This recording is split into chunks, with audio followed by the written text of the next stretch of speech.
To tell the story of Laurel and Hardy, we have to go far from Hollywood and its chaotic scene. We need to travel back in time to earlier years. The story of Stan Laurel begins in northern England. His real name wasn't Laurel, it was Stanley Jefferson. How he ended up as Laurel is a story for later. Stan Laurel was born in 1890 in Ulverston, England, the eldest child of a family with a long history in art and theater. His father, Arthur Jefferson, was a performer and comedian. From the time he was very young, Stan accompanied his father to the theater, waiting backstage during performances. This early exposure made him familiar with the atmosphere of the stage, and because his father was a comedian, he developed a strong interest in comedic performances. As a child, he decided he wanted to become a comedian, and his father didn't object, though he hoped Stan would become a director or theater manager. Instead, Stan, however, was determined to perform on stage. Traveling wasn't easy back then. Actors had few options and had to constantly move to different towns to perform. Despite the difficulties and expenses, they had no choice if they wanted to make a living. During one tour in Glasgow, Scotland, Stan went on stage for the first time without his father knowing. Arthur Jefferson, sitting in the audience, was astonished to see his young son performing. The performance was so good that he decided to support Stan's ambitions, helping him pursue a career as a comedian. Stan joined a theater group that also included Charlie Chaplin, though at that time neither of them knew they would eventually move to America and become superstars.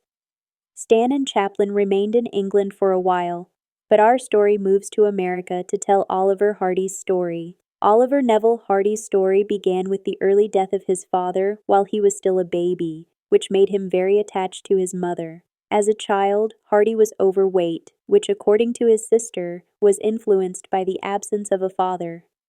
He spent much of his childhood alone and ate excessively, which led other children at school to make fun of him.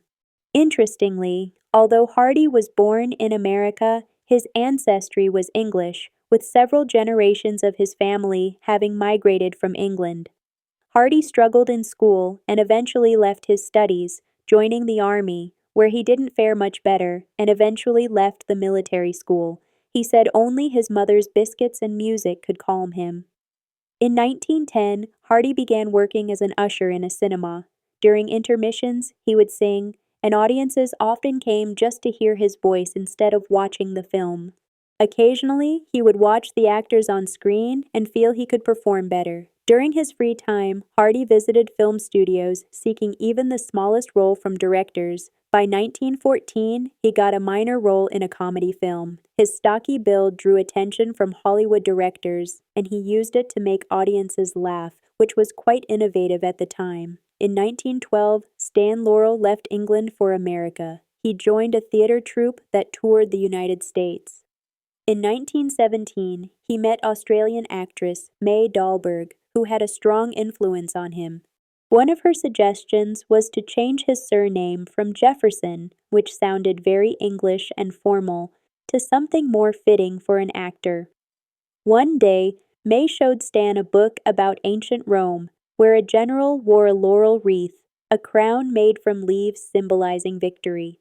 Stan loved the idea. "What a great name! Laurel, Stan Laurel," he said, and just like that, Stanley Jefferson became Stan Laurel. By this time, America had become the global center of cinema, and Hollywood was growing every day. Producers were producing short, low-budget comedies that were very popular, partly because sound had not yet entered films. Different genres could coexist in theaters without interference, because there was no audio. Stan's theater experience proved invaluable as he transitioned into cinema. By 1917, he had started appearing in films and played several roles within 3 years, though most were minor. In 1921, Laurel and Hardy appeared together for the first time in a film called The Lucky Dog. Their roles weren't yet the iconic characters we know, but it showed that they could work well together. However, they didn't collaborate again for 6 years. In the 1920s, Hardy had gained fame, while Laurel continued to play smaller roles. During this period, Laurel remained in contact with May, working together on films, though these were unsuccessful, and their relationship suffered. May eventually left Stan, returning to Australia. Several years later, Laurel and Hardy each signed with Hollywood producer Hal Roach, who in 1927 placed them together in a film called Duck Soup. Roach noticed their complementary skills and realized their partnership had great potential. He effectively created the Laurel and Hardy comedy duo.